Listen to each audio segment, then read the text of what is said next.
Upacara bendera. Buat jutaan orang di Indonesia, dua kata itu, wah pasti langsung membangkitkan banyak kenangan ya.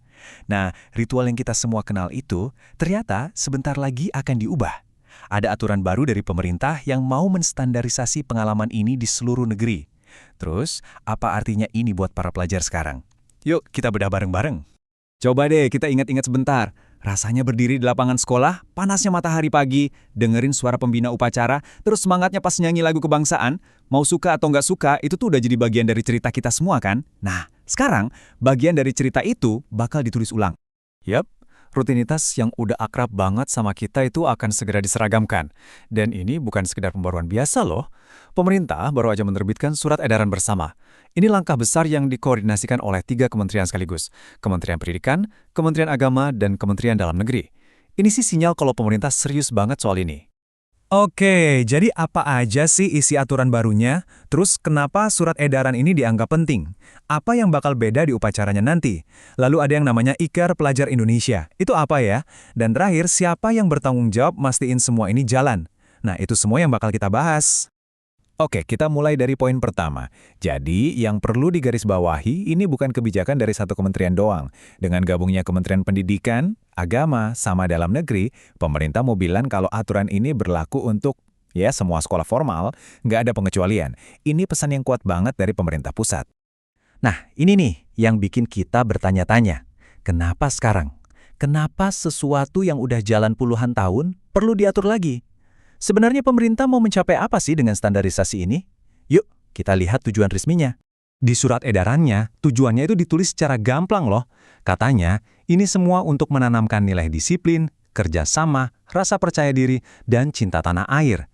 Jadi intinya, upacara bendera itu dilihat sebagai alat yang penting banget buat membentuk karakter generasi muda kita.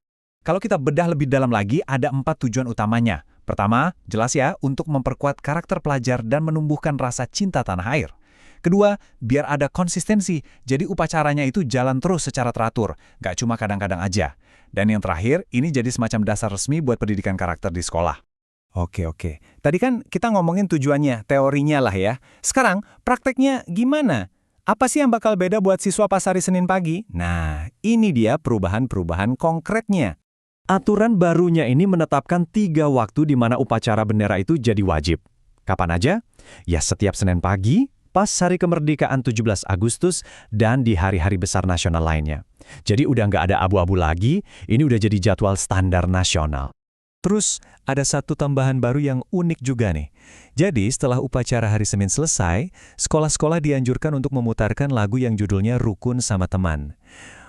Ini kayaknya sentuhan kecil ya, tapi tujuannya bagus, buat memperkuat pertemanan dan bikin suasana jadi lebih positif setelah upacara yang formal. Oke, sekarang kita sampai ke salah satu perubahan yang bisa dibilang paling signifikan, yaitu standarisasi janji atau ikrar pelajar.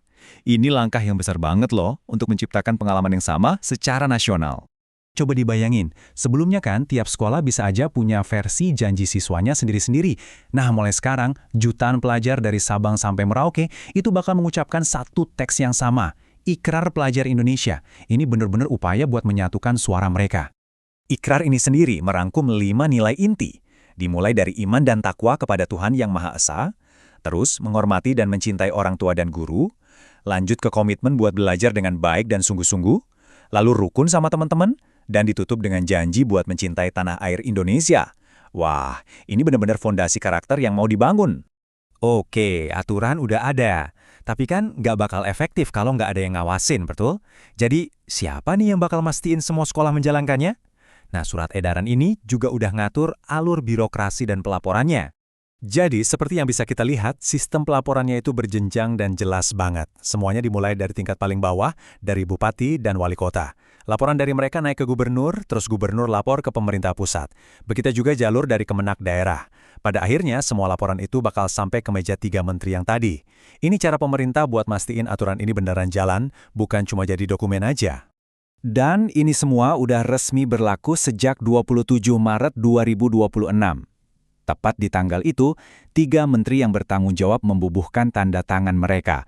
Jadi bisa dibilang, inilah dimulainya babak baru dalam sejarah upacara bendera di sekolah-sekolah se-Indonesia. Oh ya, ada satu info penting terakhir. Surat edaran bersama ini sekaligus menggantikan dan membatalkan dua peraturan sebelumnya, yang dari tahun 2025 dan 2026. Artinya apa? Artinya sekarang acuannya cuma satu, yaitu panduan tunggal ini. Jadi lebih simpel dan seragam untuk semua sekolah. Tapi pada akhirnya, semua aturan dan standarisasi ini membawa kita ke satu pertanyaan yang paling mendasar. Apakah dengan menyeragamkan sebuah ritual, kita bisa benar-benar menanamkan nilai disiplin, patriotisme, dan semua hal baik yang dicita-citakan itu ke dalam satu generasi? Kayaknya cuma waktu yang bisa menjawabnya ya.